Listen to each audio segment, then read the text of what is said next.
FC Sheriff 0, Manchester United 2. Janusz Michallik, very routine, thoroughly deserved. And after that opening day loss at home to Sociedad, United back on track in this one. Yeah, I mean, I think for the most part, we got to take that game for what it was, right? And in the end, it looked like Manchester United were always going to win that game. I suppose it's a tricky game in a sense that I think with United, in a game like this, perception matters, right? So if somehow it didn't go their way, it would have been, of course, a big story. So tick the boxes. It wasn't perfect. I am sure that in a way, Ten Hag may not be happy with portions of the game, but he takes the points.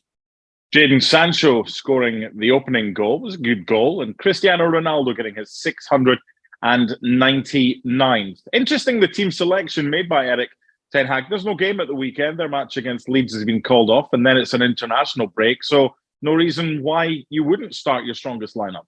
Absolutely, and it's perception, as I've mentioned. That's important. I think you want to build, because if it didn't go their way, you could always say, well, those were 2 steps forward, and I meant, the Arsenal win and Liverpool, and how many steps back would that have been if they drop points here?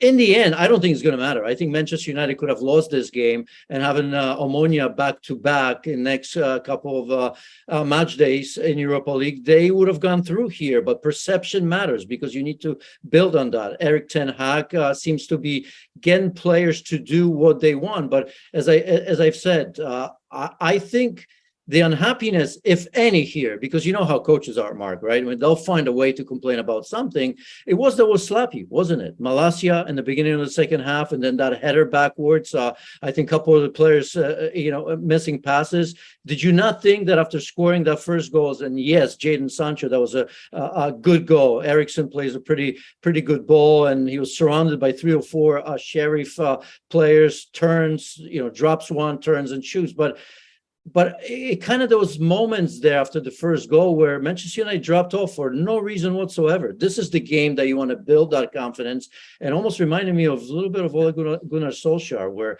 they would go ahead and then totally take the foot off the gas, I guess. And United have done it first and second half, I think.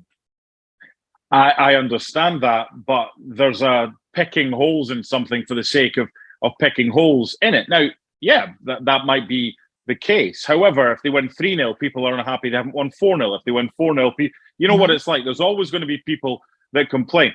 That was a potential banana skin. They lost at home, and I think you're quite right talking about perception. The perception would have been horrible if they dropped points on that one. They got the job done, and they were really comfortable. There were a chance in the second half for Sheriff, but United were miles clear. Now, the big question going forward, when Rashford returns from injury after the international break, Ronaldo's got his goal.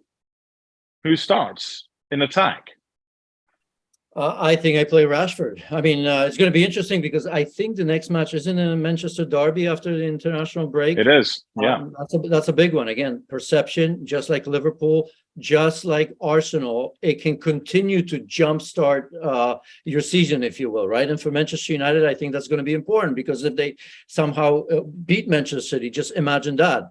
Different conversation for us, right? We've complained, we've had fun at their expense at times, rightfully so, I think, the way the season started.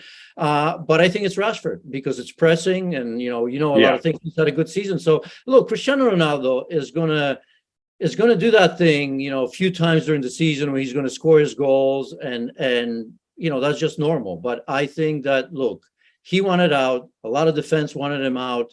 I think Ten Hag continues to say that he's an important part. What else he's going to say? I, however, do not believe that he's as important as he once was everywhere he's been. So I think if Rashford's healthy, given what we've seen from him in the big games so far, I think Rashford starts for me. Yeah, and I think there's no coincidence that United's form saw an uptick when the defence was changed and Maguire was left out, and when Rashford started up top instead of Ronaldo, because what that allowed, as you say, the pressing starts from the front, and it just seemed more mobile. Looking forward to January, I mean, Cristiano Ronaldo's a professional. He'll continue to give his all, and when he plays, he'll continue to do that, and he'll try and score as many goals as possible. But a lot of people thought when the transfer window closed, that's it. Cristiano Ronaldo's Champions League dream for this season to play in that competition is over. We forget it's not. He could still get a move to a Champions League side in January. Is that something you think will be in the back of his mind? Sure. I think there's always going to be, just you saw how much he's pushed for that. I think if there are takers and the price is right, I think Manchester United, of course, will consider it.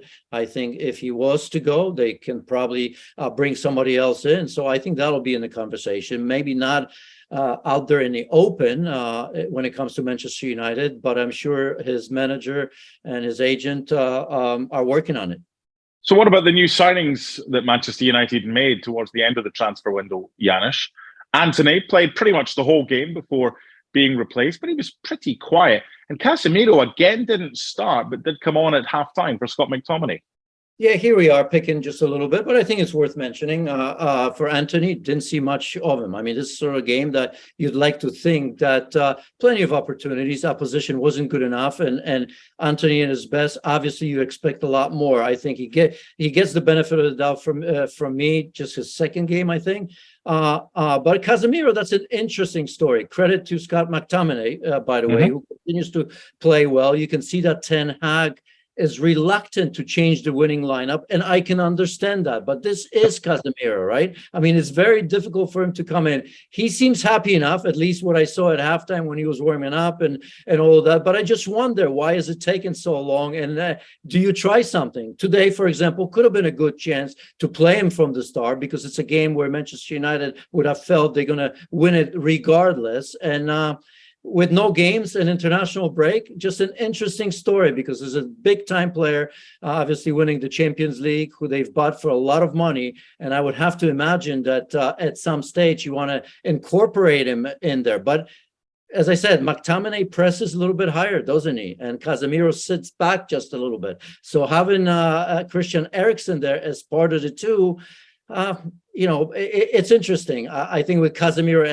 and Eriksen, you're not going to be allowed to press as high, because Casemiro likes to stay back. But I think it's a story. Let me put it this way: it's a non-story for now, but one that I'm keeping an eye on, because by now I expected Casemiro to be in the starting 11. Thanks so much for watching ESPN on YouTube. And for more sports highlights and analysis, be sure to download the ESPN app. And for premium content and live streaming, subscribe to ESPN Plus.